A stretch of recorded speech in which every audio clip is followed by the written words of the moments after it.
To successfully create a new GCash account tulad ng ginawa ko, unang gagawin ay to install GCash app kung hindi ka pa nakakapag-install. Pagkatapos mo ma-install, open mo na. Tapos it will load, then it will request permission. Tap mo lang okay. Then may mga notification na makikita ka tulad ng ganito. Ang gawin mo lang, click mo lang allow sa lahat. Tapos mapupunta ka dito. Lagay mo lang dito ang new SIM number mo na wala pang GCash account na nakalink tulad ng ginawa ko. Then tap mo ito. At magtatanong si GCash kung gusto mo daw i-link ang device or cellphone na ginagamit mo ngayon sa new GCash account na ginagawa mo. Gawin mo lang is tap send code at mapupunta ka dito kung saan magpapadala ng OTP si GCash sa number na nilagay mo kanina na makikita mo sa message ni GCash tulad nito. So kung agree ka na i-allow na i-link ang phone na ito sa GCash account na kinikreate mo, input mo lang OTP na binigay ni GCash kanina tulad ng ginawa ko. Then tap mo ito at mapupunta ka na dito. So to create a new GCash account, tap mo itong new account sa account activity at mapupunta ka dito sa registration section. Gawin mo lang dito is to fill out the information na hinihingi and make sure na magmamatch ito sa valid IDs mo, lahat ng information na ilalagay mo. Kung ayaw mong mahirapan sa pag fully verify ng GCash account mo kapag may plan ka ding mag fully verify. If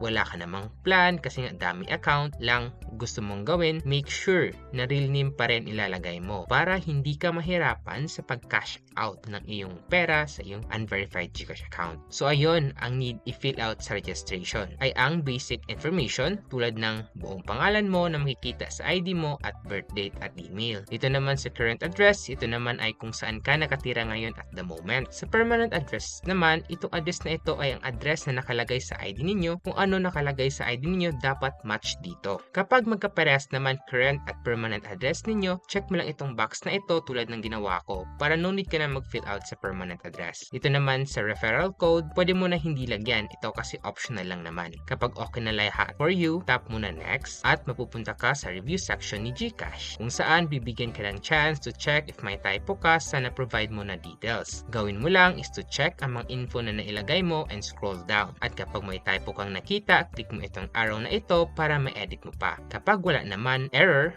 tap mo itong confirm at mapupunta ka dito sa set MPIN section. Ang gawin mo lang dito is to decide kung ano ang 4 digits MPIN na gusto mo na gagamitin mo para ma-open ang iyong GCash account. Make sure lang na hindi ito connected sa birthday mo tulad ng ginawa ko. Then type mo lang ulit dito for verification. Then tap submit. Tapos magpa-processing ito. Pagkatapos makikita mo itong notification na congratulations kung saan ipapaalam ni GCash na successful pag-create mo ng bagong GCash account. Next step is tap proceed to login. Tapos makakatanggap ka ng text pala galing kay GCash confirming your registration. Wherein sabi dito makakabili ka na daw ng load, bayad ng bills at send money and purchase online kapag fully verify ka na. Ngayong hindi ka pa fully verify, limited lang po yung ma-access nyo tulad ng buying load at maybe paying bills. Balik tayo dito. Pagkatapos mo i-click itong proceed to login, mapupunta ka sa login page ni GCash. Gawin mo lang dito is i-type mo yung 4 digits MPIN mo kanina na naset mo para ma-open mo yung new GCash account at mapupunta ka ulit dito at makakatanggap ka ng OTP. Input mo lang ulit dito bagong OTP na tanggap mo tulad ng ginawa natin kanina. Then tap submit at diretso mo nang mabubuksan ang bagong GCash account mo kung saan pwede ka na mag-load at bayad ng bills. Informative ba ang video na ito para sa'yo? Ang gusto mo din matutunan paano mag-fully verify ng iyong own GCash account? May tutorial ako para dyan, click mo lang ito. O di kaya gusto mo din matutunan paano mag-cash out ng unverified GCash account? May tutorial din ako para dyan, click ko lang ito. So kung gusto mo pa ng more videos like this, don't forget to like and subscribe. Yun lang, see you in my next video. Let's go!